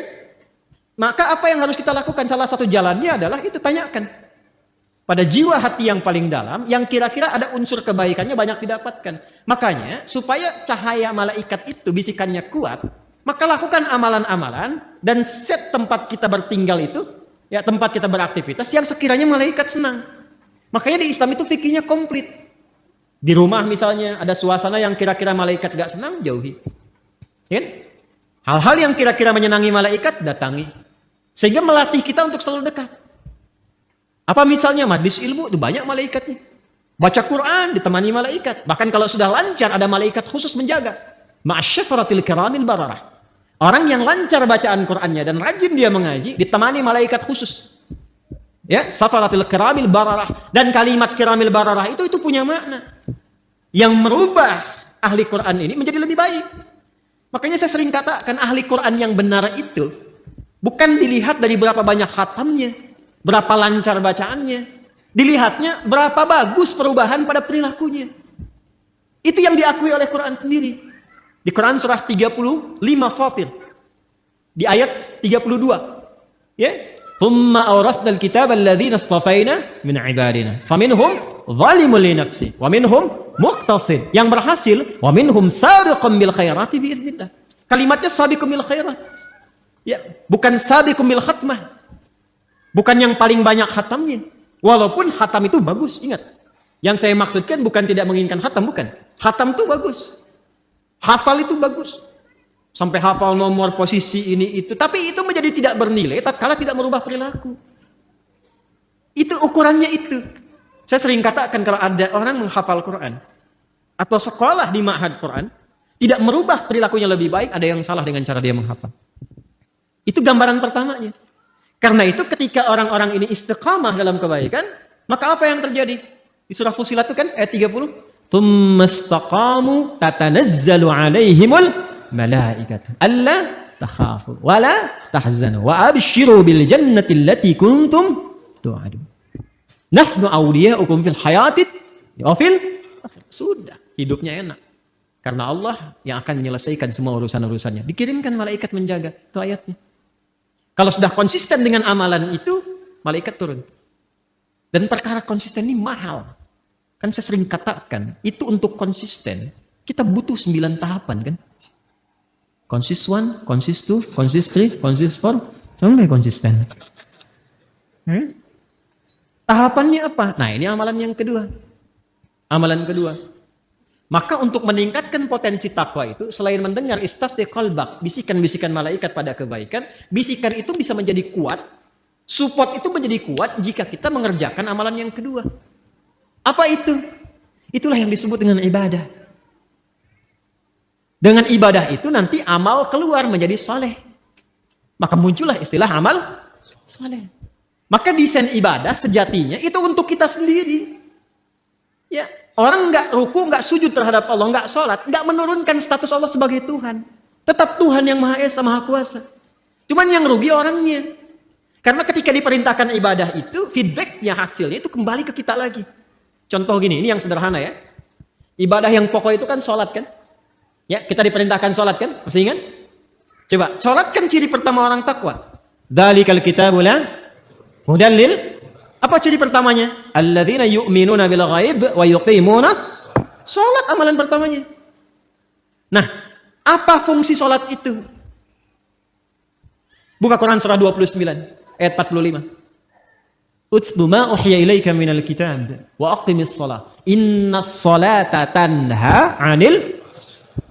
Nah, teman-teman, fahsya dan mungkar itu sumbernya di sini, di fujur. Di sini semua. Jadi kalau sholatnya benar, ini tertekan nih. Akhirnya fungsinya tetap ke sini. Yang ini yang naik. Karena itu segala kemungkinan perbuatan menyimpang, ya, fahsya, ini fujur itu asalnya rambatan keburukan. Yang baiknya disebut fajar. Kalau fisikal disebut infajar. Kalau kelihatan bendanya memancar, itu infajar namanya. Contoh nih, Anda misalnya ingin menggali air kan? Ya, menggali keluar airnya, memancar, itu infajar namanya. Nabi Musa punya tongkat ya, tongkat kayu beliau, dipukulkan ke batu kan?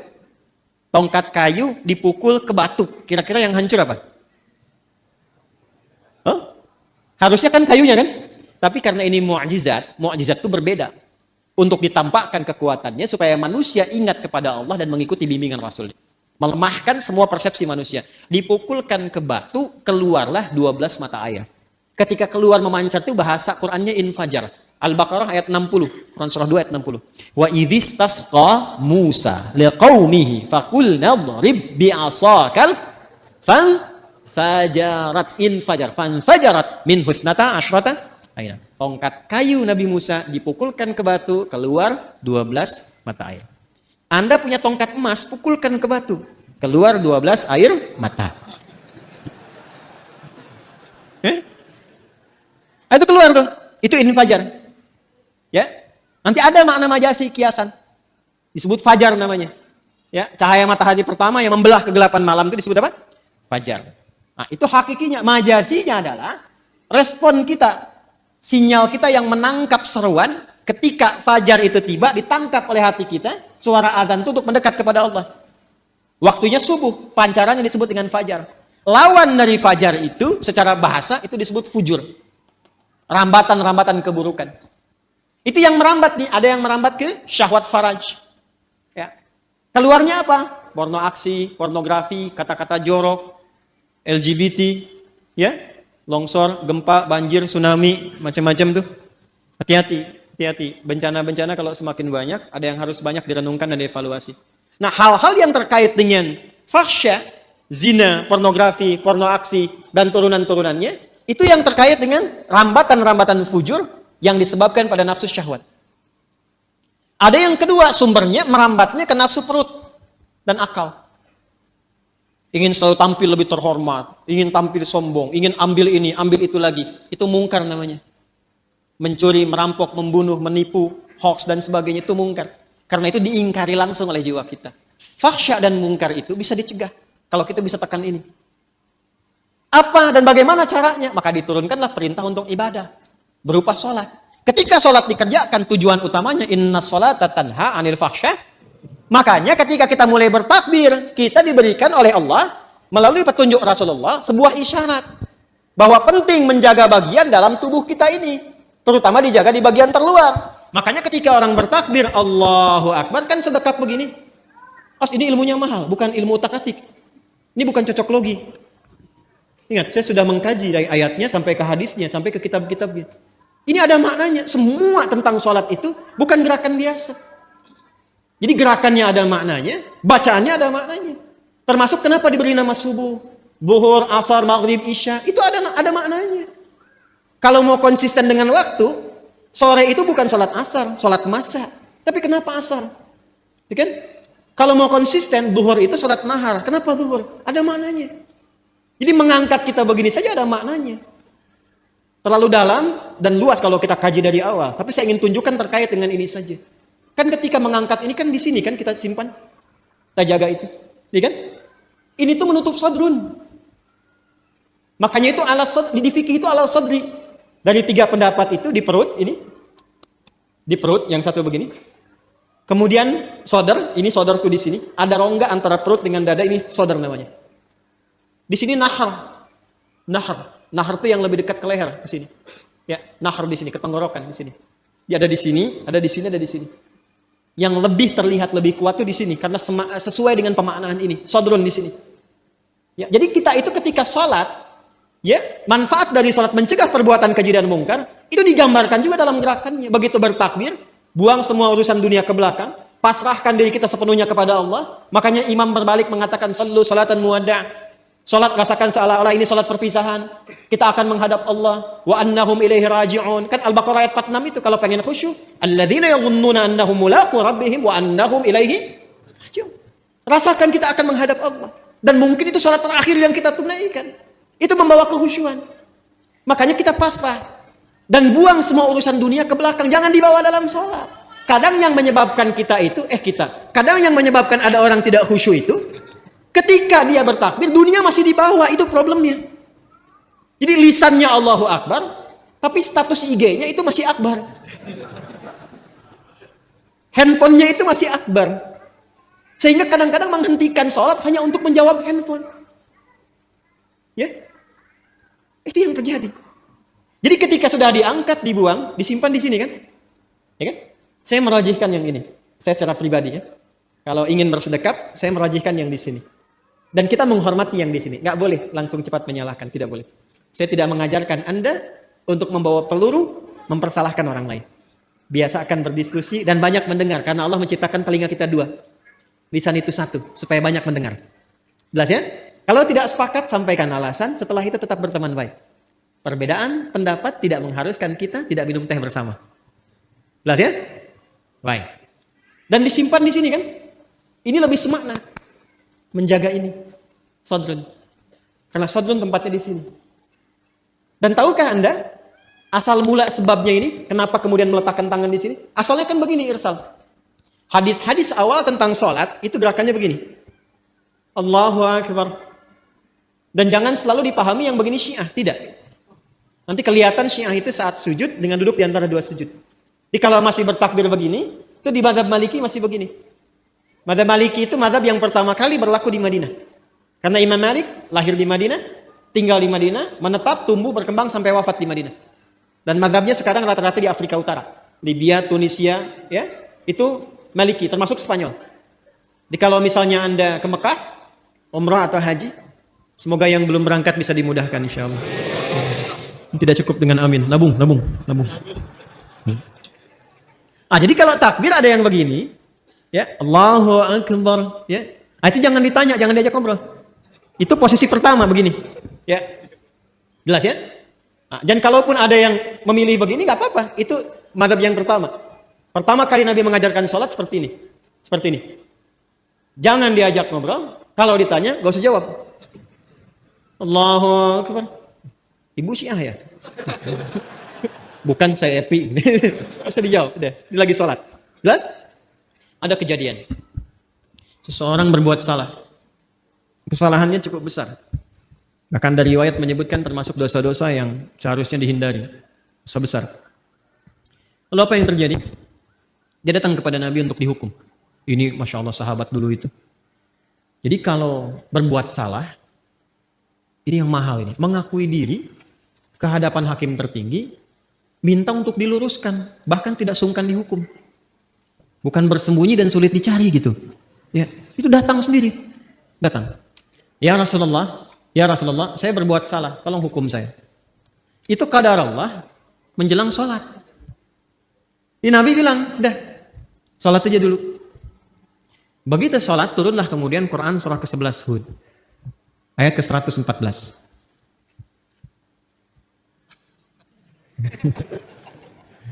Quran surah ke-11 Hud ayat 114. Buka surahnya. Aqimis salata tarafain nahar wa zulafan minal lail innal hasanati yudhhibanas sayyi'at. Itu asalnya. Quran surah 11 ayat 114. Tunaikanlah salat di kedua sisi siang itu. Kemudian juga ke malamnya. Maksudnya 5 waktu. Nanti ini disinggung, ini bahasanya tinggi. Nanti yang seperti ini banyak, seperti di Al-Isra ayat 78. Aqimis salata liduluki syamsi ila ghasaqil laili wa qur'anan fajr. Lalu yang menarik ini, innal hasanati yudhhibnas sayyi'at. Semua salat yang dikerjakan itu disifati langsung oleh Allah dalam Al-Qur'an dengan nama hasanah.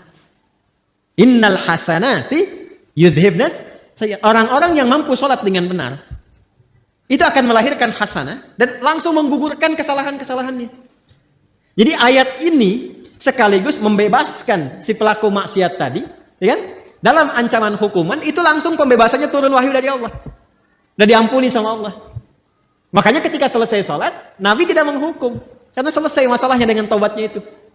Ya, selesai masalahnya. Makanya kalau ada persoalan, jangan semua masalah itu di broadcast. Dibikin status. Diselesaikan. Curhat sama Allah atau minta solusi pada yang sekiranya memberikan solusi. Saya tarik lagi, apa hubungannya dengan ini? Jadi begitu selesai tuntas ini, salat yang ditunaikan, turunlah ampunan Allah Subhanahu wa taala dan disebut dengan hasanah. Innal hasanati yudhhibnas sayyi'at. Apa hubungan dengan pembahasan kita? Sangat nyambung. Karena ketika turun ayat itu sekaligus memberikan sebuah penguat dan penegas bahwa salat itu bila dikerjakan dengan benar, termasuk rangkaian ibadah, dia mampu menekan perbuatan-perbuatan maksiat dan merubah keburukan itu menjadi hasanah. Sedangkan hasanah itu bagian dari konsepsi takwa. Coba Al-Arba'in, ini ngaji hadisnya sampai mana ya? Coba Al-Arba'in dibuka yang nomor 18 itu. Ya, kalau saya nggak keliru nomor 18 tuh. An Jundub bin Junadah wa Mu'adz bin Jabal radhiyallahu taala anhuma qala Rasulullah sallallahu alaihi wasallam ittaqillaha haitsuma kunta wa atbi'is sayyi'atal hasanata tamhuha. Kan kalimat hasanah dibuka dengan takwa di situ kan? Hei, mana hafalannya nih? Hafal satu-satu bagian hidup kita itu. Ittaqillaha haitsuma kunta. Tingkatkan takwamu kepada Allah dimanapun kamu berada. Kalau mampu meningkatkan takwa akan melahirkan hasanah. Hasanah itu yang akan menutup segala keburukan-keburukan. Makanya kalau orang salatnya benar, muncullah kemudian rambatan-rambatan kebaikan. Tertutup peluang-peluang setan untuk menggoda, yang keluar yang baik-baiknya saja. Itu yang menjadikan, digambarkan dalam sholat ketika kita kemudian angkat tangan, simpan di sini, menutup ini, tutup, jaga, dan lihat baik-baik. Cara menutupnya kan begini. Ini sekali lagi, ini bukan ilmu otak-atik ya. Ini hasil riset. Coba lihat baik-baik.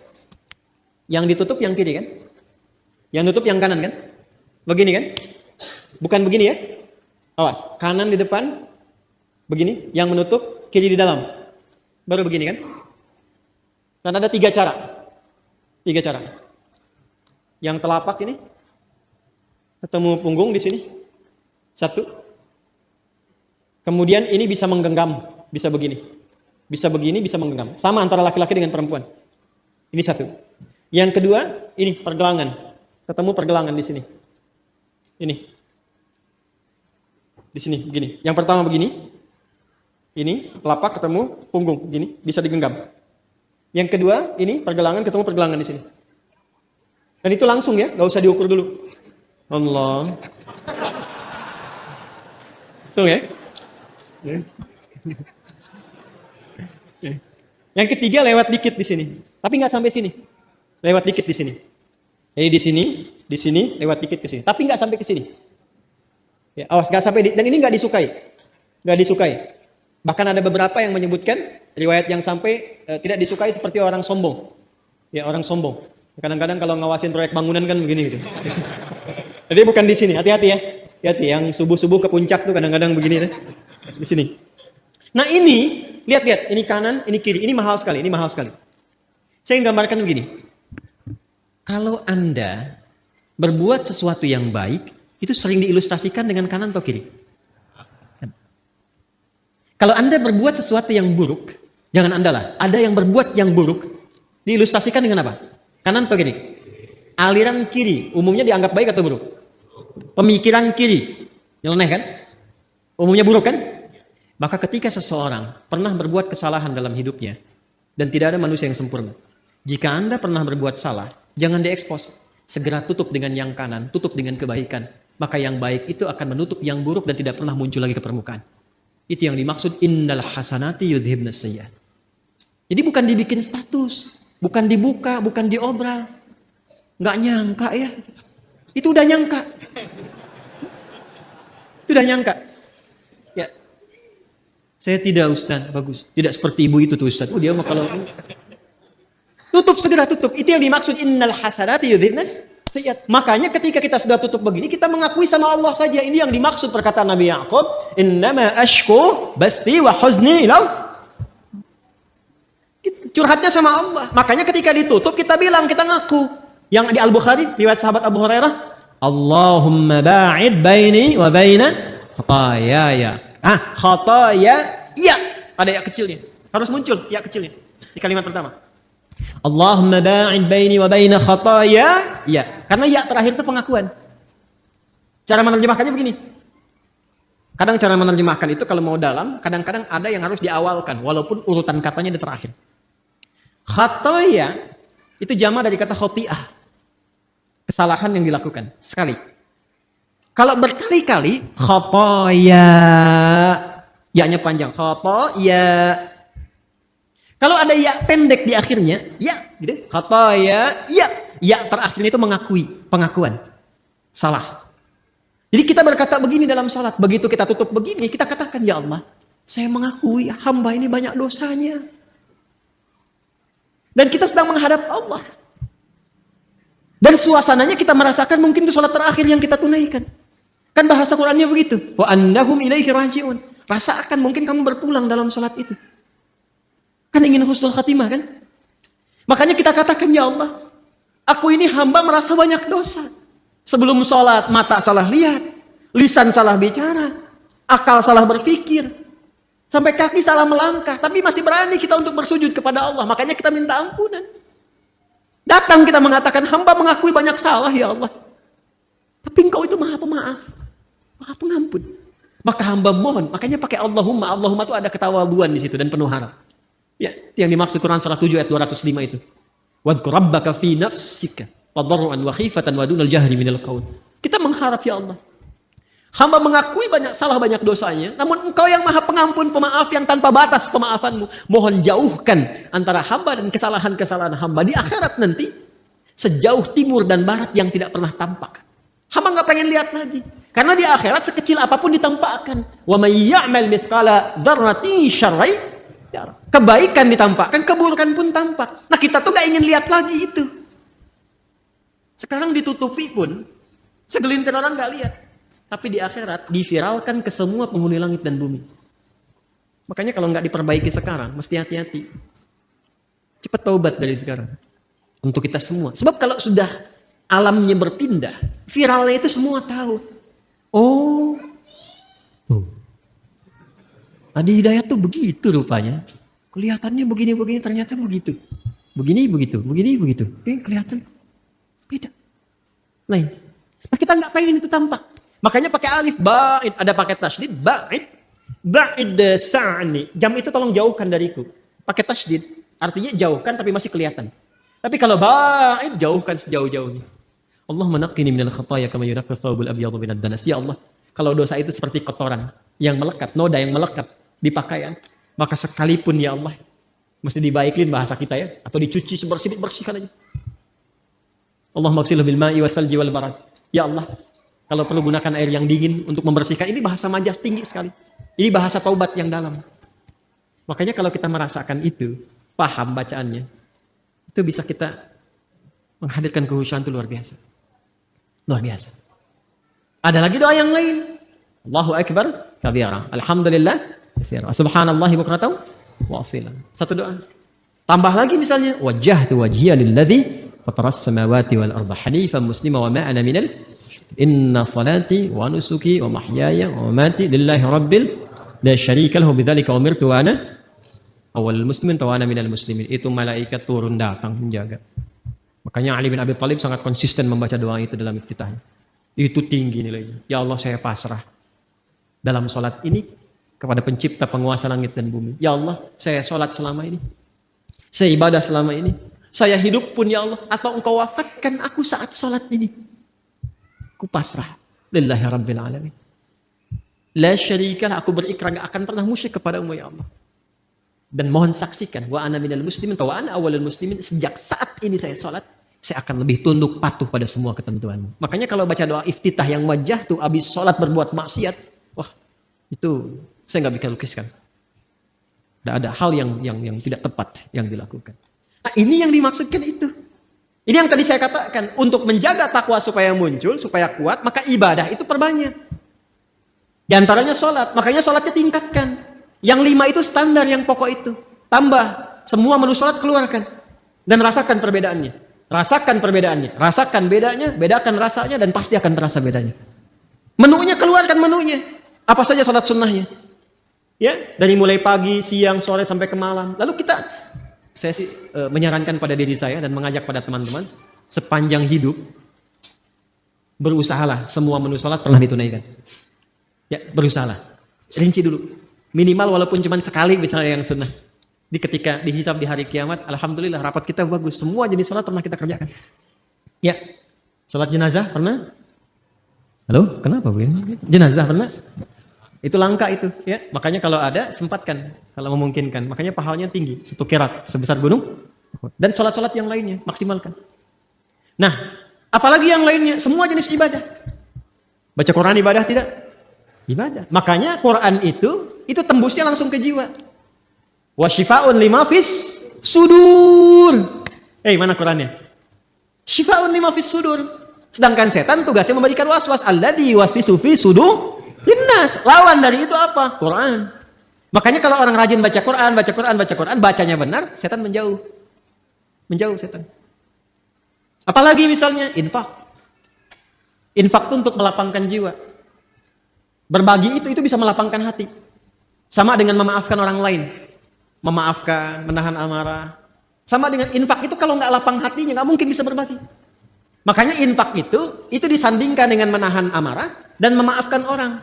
Itu satu sandingan di Ali Imran ayat 134. Alladzina yunfiquna fis sarra'i wad dharra wal kadhiminal ghaidha wal 'afina 'anil wallahu yuhibbul muhsinin. Dan itu ciri orang takwa. Karena ayat 133-nya berbicara tentang ciri orang takwa. Kan Anda tulis tadi, Quran surah 3, ayat 133 sampai 134. Wasari'u ila maghfiratin mir rabbikum wa jannatin arduhas samawati wal ardu uiddat lil muttaqin. Siapa orang takwa yang punya surga seluas langit dan bumi ini? Dikasih surga seluas langit dan bumi, lapang sekali. Bagi siapa? Bagi orang yang lapang hatinya. Apa cirinya? Gemar berbagi, bisa memaafkan, menahan amarah. Itu latihan. Latihan. Dan pada akhirnya kita berpikir tentang akhirat. Jadi merenungkan tentang akhirat, tentang kematian, kita akan pulang dan sebagainya. Itu bisa memperkuat jiwa takwa kita. Sehingga itu yang membuat kita gemar ibadah. Kan bekal akhirat itu ibadah. Ya kan? Harta yang kita bawa itu sekarang, itu sifatnya duniawi. Baru jadi bekal akhirat kalau dipakai ibadah. Antum pakai sepeda berapa banyak tuh? Hah? Udah dipakai ibadah belum? Udah berapa kali mengantarkan ke masjid dibandingkan dengan dipakai ibadah subuh? Jalan-jalan, sepedaan, bikin grup. Kenapa grup yang nggak dibawa untuk ke masjid? Ikut ta'lim, pakai sepedanya. Hah? Pakai motornya. Apa jawab hisab di hadapan Allah di hari kiamat? Aku berikan nikmat kepadamu berupa nikmat A yang tidak aku berikan pada hamba yang lain. Dia nggak punya sepeda, jalan dengan kaki dan sendal jepitnya itu ke masjidku. Kamu aku kasih mobil A, mobil B, motor C, sampai sepeda yang paling mahal. Yang di bumi cuma ada satu. Nggak sanggup mengantarkan kau ke masjid. Belum bisa dipakai ibadah. Buka lemari. Lihat semua jenis pakaian yang ada di lemari itu. Udah dipakai ibadah belum? Kelihatannya sederhana. Tapi itu bisa meringankan hisab. Minimal pakai dulu ibadah. Ya, saya mencoba membiasakan begitu. Jadi kalau ada apapun itu, baju, walaupun cuma kaos, pakai, tutup lagi, pakai sholat dulu. Jadi ketika ditanya, ya di hidayat, ada nikmatku di hari, ya Allah, Engkau maha mengetahui, ya Allah. Mulut kan dikunci, bajunya bicara. Dan dia bersaksi, aku pertama kali dipakai, ya Allah, sholat. Menyembahmu, sujud kepadamu. Wah, itu indah tuh, tenang hati kita tuh. Tenang. Nah sekarang, malam ini, tinggal kita evaluasi diri. Apakah pancaran-pancaran itu sudah keluar dari ekspresi tubuh kita dari ujung kepala sampai ujung kaki? Itu yang dijaga, dimaksimalkan sampai kita berpulang. Bila kita mampu berlatih itu, yang pertama Allah berikan ke dalam jiwa, tanda-tanda mendapatkan perubahan itu, tanda-tandanya, pertama diberikan ketenangan dulu. Ketenangan. Makanya kata sodrun, itu dilekatkan dengan insyirah, syarah. Syarah itu lapang, tenang, nyaman. Nabi ketika mendapatkan ketenangan, turun Quran surah Al-Insyirah. Surah 95 itu kan? 94, 95 At-Tin. Ya. Alam nashrah laka sadrak. Itu kan sadrun. Ya, alam nashrah laka. Bukankah sudah kami lapangkan keadaan jiwamu ya Muhammad sallallahu alaihi wasallam? Makanya bedanya Nabi Muhammad dengan Nabi Musa digambarkan di Quran. Lapang Nabi Muhammad lebih lapang. Nabi Musa itu sebelum berdakwah ke Firaun, doa dulu. Rabbi syrahli sadri. Qala rabbi syrahli. Quran surah apa? Toha. Ayat berapa? 25. Kan? Qala rabbi syrahli sadri. Wa yassir li amri. Wahlul 'uqdatam yafqahu. Ya Allah, lapangkan hatiku supaya kalau dicaci maki Firaun karena hatinya lapang, enggak banyak berefek. Sebab kalau berefek sedikit saja Nabi Musa tersinggung, keluar kata-kata jadi karena beliau nabi. Firaun, ya Allah, keterlaluan nih. Wafatkan aja sekarang, wafat. Hikmah enggak tampak. Ya. Jadi beliau berdoa, Rabbi syrahli sadri. Berdoa dikabulkan. Nabi Muhammad enggak minta turun ayat alam nashrah laka sadri. Nabi Musa berdoa, wa yassirli amri. Dikabulkan. Nabi Muhammad enggak minta turun ayat wa nuyassiruka lil yusra. Wa yassirli amri wa nuyassiruka lil yusra. Itulah keindahannya. Nah itu diwariskan kepada kita ajaran-ajaran itu. Karena itu beruntung umat Nabi Muhammad itu. Dan alhamdulillah, saya kalau melihat karakteristik di Indonesia itu Masya Allah. Bakat-bakat kemuliaannya itu tinggi. Bakat baiknya ada. Tinggal peningkatannya dan penempatannya dengan cara yang benar. Ya, di luar itu hujan besar, banjir, bisa banyak gelisah. Di Jepang itu banjir bisa bunuh diri. Di kita banjir pakai berenang.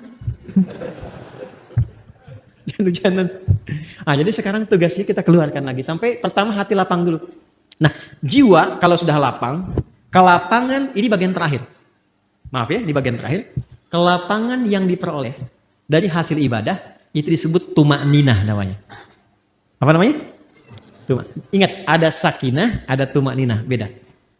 Sakinah itu kelapangan yang diperoleh setelah masalah itu hilang. Sedang ada masalah nih. Tuntas masalahnya. Biasanya kalau masalah selesai hati lapang kan? Nah, kelapangan hati setelah masalah itu hilang itu disebut sakinah namanya. Ya. Iya. Ibu berharap sakinah di rumah tangga? Bapak, teman-teman berharap sakinah di rumah tangga? Samara itu kan sakinah, mawadah, dan rahmah. Ingin dapat sakinah? Nah, berarti ingin punya masalah. Nanti setelah hilang itu, ada ketenangan, itulah sakinah. Tumaninah beda, ketenangan yang diraih lewat proses ibadah. Karena itu dalam sholat, kita kenal ada tumaninah, bukan sakinah. Coba lihat, ada tumaninah dalam ruku ada? Tumaninah dalam sujud ada? Maksudnya apa? Ruku sampai tenang. Ingat, ini kadang, mohon maaf, saya tidak bermaksud menyalahkan. Hanya mungkin kurang lengkap dalam memahami. Ya, hatta tatma'inna raki'an, sampai kamu tenang dalam ruku itu. Maksudnya begini, ruku sampai merasakan ketenangan. Darah mengalir dulu, enak. Sudah posisi yang enak, baca doa, doanya teresap dalam jiwa. Sudah dapat ketenangan itu baru bangkit i'tidal. Makanya Nabi itu kadang-kadang rukunya lama. Tapi proporsional kalau sedang sholat berjamaah. Sangat proporsional. Itu yang dimaksudkan. Latihan-latihan tumakninah itu yang dilakukan dalam ibadah, itu nanti akan melahirkan ketenangan kepada kolbu.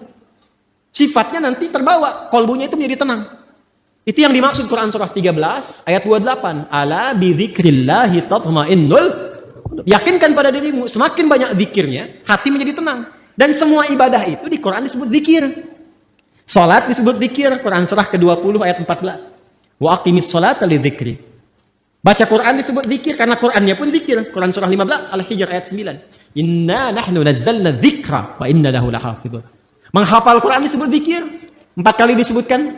Quran surah 54 ayat 17, 22, 32, 40. Walaqad yassarnal Qur'ana lidzikri fahal min muddakir. Berdoa disebut zikir. Makanya kalau kita sedang berdoa, hati cenderung lebih tenang. Punya masalah, terus kita berdoa. Bukankah setidaknya ada ketenangan dalam jiwa? Karena itu doa disebut zikir. Quran surah 7 ayat 205. Wadhkur rabbaka fi nafsika. Ya, tadarruan wa khifatan wa dunal jahri minal qaul. Ba'da salat kita zikir kan? Subhanallah, alhamdulillah, Allahu akbar sampai tenang itu. Ya kan? Itu ada di Quran surah 4 ayat 103. Fa idza qadaytumus salata fadhkurullaha qiyaman wa qu'udan wa 'ala junubikum. Itu zikir. Apa manfaat zikir? Ala bi dzikrillahi tatma'innul qulub. Kolbunya menjadi tenang. Ketika kolbu tenang, nafas ikut tenang karena nafas itu ada dalam kolbu. Maka sifat nafasnya akan berubah. Latihannya tumakninah. Ketika sering tumakninah, maka sifat tumakninah akan melekat kepada nafas. Maka berubahlah sifat nafas menjadi mutmainnah.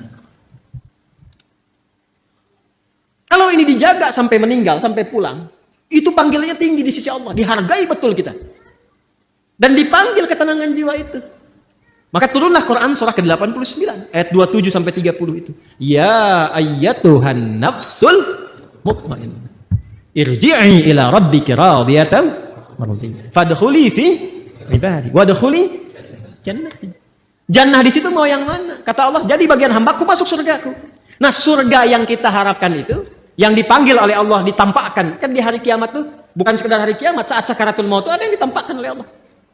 Makanya Sayyidah Asyah radhiyallahu ta'ala anha, ya kan? Rahimahullah, istrinya Firaun. Itu kan di akhir sakaratul mautnya, saat beliau diancam siksa oleh Firaun itu, apa yang terjadi? Dan diabadikan di Quran kan? Rabbi ibnili, mana Qurannya? Baitan indaka fil jannah wa najjini min fir'auna wa amalihi. Ya Allah, bangunkan aku satu rumah di surga.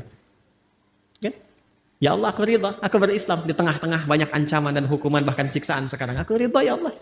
Aku ridha, aku menerima semua itu sepanjang itu adalah bagian dari ketentuan. Mohon dengan segala ketulusan dan keriduan perjuangan ini, berikan aku satu rumah di surga. Ditampakkan langsung. Makanya ketika ditampakkan senyum, riwayatnya kan begitu.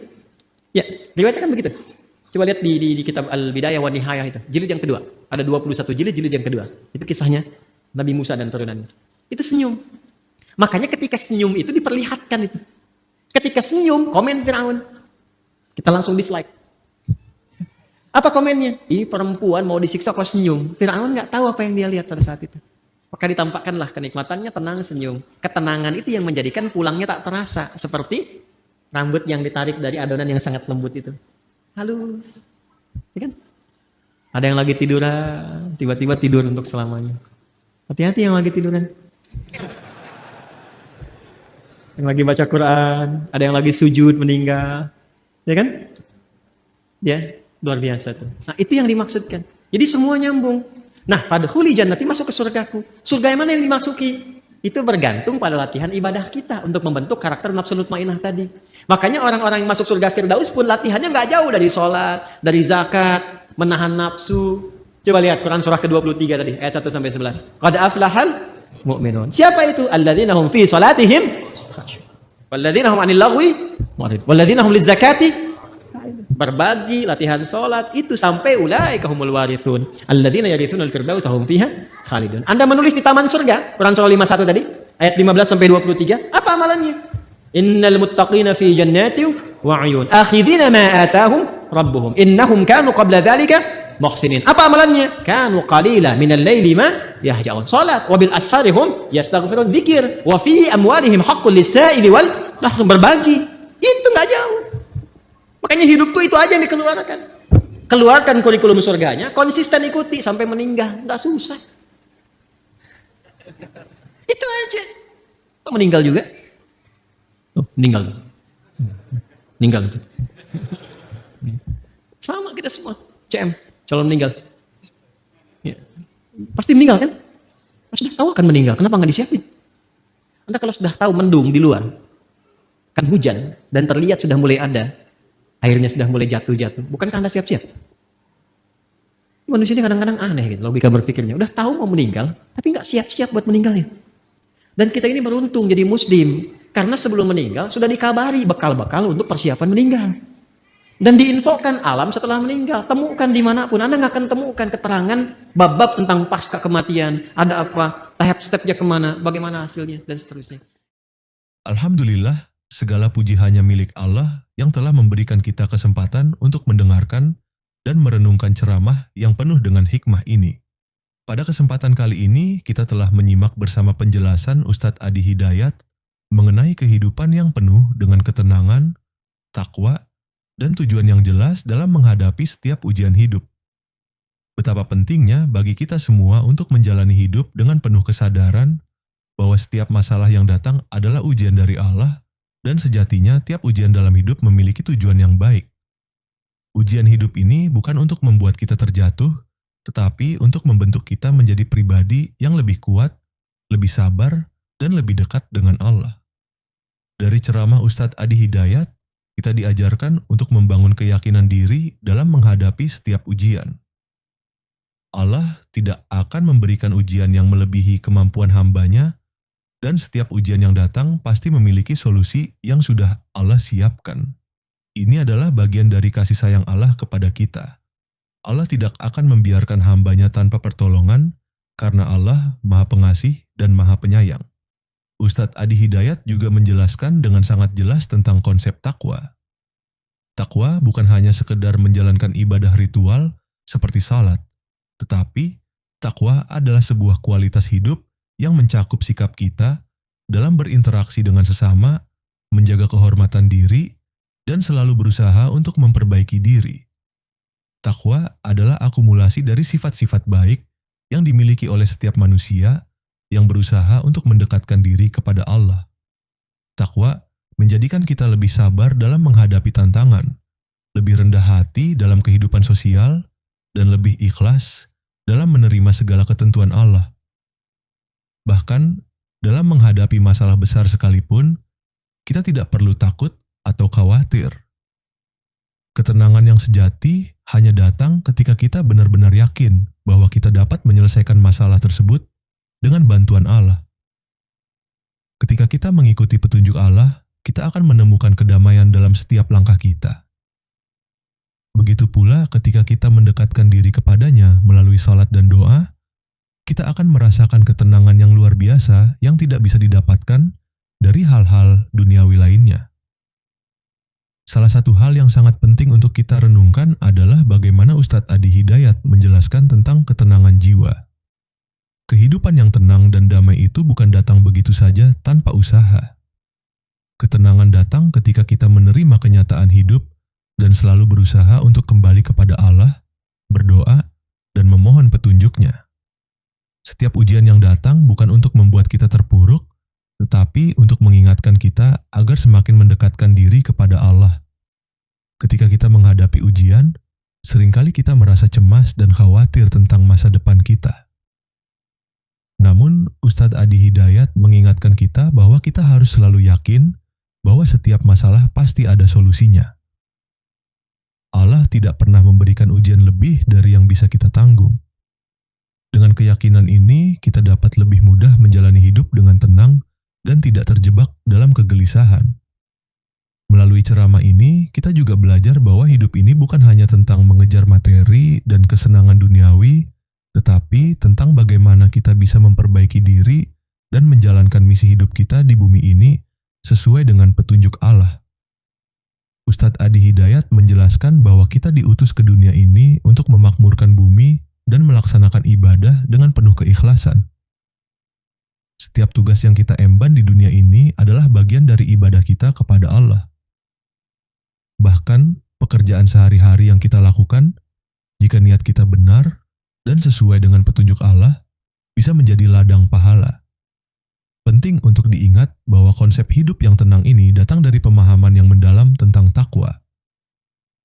Takwa yang sejati adalah takwa yang mendalam dalam jiwa kita, yang tercermin dalam setiap tindakan dan keputusan yang kita buat. Ketika kita memiliki takwa yang kuat, kita akan menjalani hidup ini dengan penuh rasa syukur, sabar, dan optimis. Bahkan ketika dunia terasa penuh dengan masalah, kita tetap harus yakin bahwa Allah selalu ada bersama kita. Dengan keyakinan ini, kita akan lebih mudah menjalani kehidupan dengan senyuman dan penuh harapan. Setiap kesulitan yang datang akan terasa ringan jika kita menghadapi dengan hati yang penuh dengan ketenangan dan keyakinan pada Allah. Jika kamu merasa bahwa ceramah ini memberikan manfaat dan membuka hati kita untuk lebih memahami makna kehidupan yang penuh dengan ketenangan dan takwa, mari kita sebarkan kebaikan ini kepada orang lain. Like, share, dan subscribe channel ini agar lebih banyak orang yang bisa mendapatkan manfaat yang sama. Jangan lupa juga untuk mendoakan Ustadz Adi Hidayat. Semoga beliau selalu diberi kesehatan, kekuatan, dan keberkahan dalam setiap langkah dakwahnya. Tulis doa terbaik Anda untuk Ustadz Adi Hidayat di kolom komentar. Karena setiap doa yang kita panjatkan untuk orang lain akan kembali kepada kita dengan kebaikan dan pahala. Semoga Allah memberikan rahmatnya kepada kita semua dan menjadikan hidup kita penuh dengan ketenangan, kebahagiaan, dan keberkahan. Terima kasih telah menyaksikan video ini hingga akhir. Semoga kita semua bisa terus meningkatkan kualitas ibadah dan takwa kita kepada Allah, serta menjadikan hidup ini sebagai sarana untuk mendekatkan diri kepadanya. Wassalamualaikum warahmatullahi wabarakatuh.